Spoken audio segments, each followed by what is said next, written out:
अच्छी बात बताएगी जनता आपको। हमें इनकी राजीव जी की एक अच्छा स्टेटमेंट दी है। इन्होंने कहा कि लोकतंत्र हर क्षण मजबूत हो रहा है।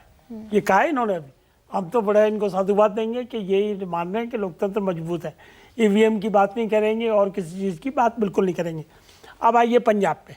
देखिए पंजाब में जो ये पार्टी जो है, आम आदमी पार्टी जो है, इनकी सरकार है और इनके मुखिया अरविंद केजरीवाल जो दिल्ली में बैठे हुए हैं, उन्होंने तो खुद कहा है कई बार, एक बार नहीं कहा, हजारों बार कहा है कि वी आर अनार्किस्ट। याद करिए जब रेलवे भवन के बाहर धरना दिया था, 26 जनवरी के दिन थे, उन्होंने कहा नहीं मैं तो यहीं सोऊंगा, और रात को सो गए थे और 26 जनवरी की परेड तक निकलने नहीं दे रहे थे। ये तो उनका एडमिशन है कि अनार्किस्ट है हम। और दूसरी बात बताइए, उनके मान सम्मान में गुस्ताखी करूं, ये जो मुख्यमंत्री साहब है ये पार्लियामेंट में शराब पी के चले गए, स्पीकर के सामने, वो वीडियो सबने देखा है। मतलब कैसे शासन करेंगे? एक जो खुद नशा करता है वो नशे को दूर कैसे करेगा? सवाल इस बात का भी है इंपॉर्टेंट। और ये भी ऑन रिकॉर्ड है कि पंजाब में खालिस्तानी मूवमेंट बढ़ चुका है। पुलिस प्रोटेक्शन में रैलियां निकल रही हैं खालिस्तान के नाम पे, उस तरफ ध्यान नहीं जा रहा। नशे की दुकान पे नशा बिक रहा है, उस तरफ ध्यान नहीं जा रहा। क्या किया पंजाब सरकार ने? पहले बीएसएफ जो है 15 किलोमीटर तक एक्शन करती थी, उसको इन्होंने एक्सटेंड करके 50 किलोमीटर कर दिया, जिससे आसानी से व्यापार हो सके। और गवर्नर आंख मूंद के बैठ गए।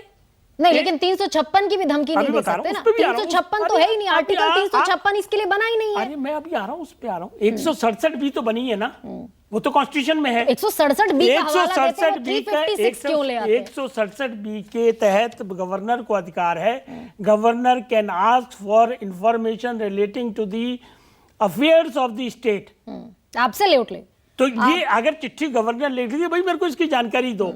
एक तरफ संविधान की दुहाई दे रहे हो आप कि जी हम तो संविधान को मानेंगे, संविधान। अच्छा, 167 बी में ये भी है क्या कि आप मंत्री परिषद से, मिनिस्टर ऑफ काउंसिल से, चुनी हुई सरकार से सवाल तो कर सकते हो, लेकिन जवाब के लिए बाध्य नहीं कर सकते। और दूसरी बात, एल.के. वाजपेयी साहब, आप बड़े लॉयर भी हैं, प्रतिष्ठित वकील हैं आप, ए.के. वाजपेयी जी, आप बड़े प्रतिष्ठित वकील भी हैं। 356, आर्टिकल 356 इस स्थिति में लागू हो सकता है क्या? ये राज्यपाल के स्वयं के वक्तव्य पर प्रश्न चिन्ह नहीं है? लेटर पढ़ा है आपने, उसमें सिर्फ गवर्नर का लिमिटेड रोल है, रिकमेंड करेगा।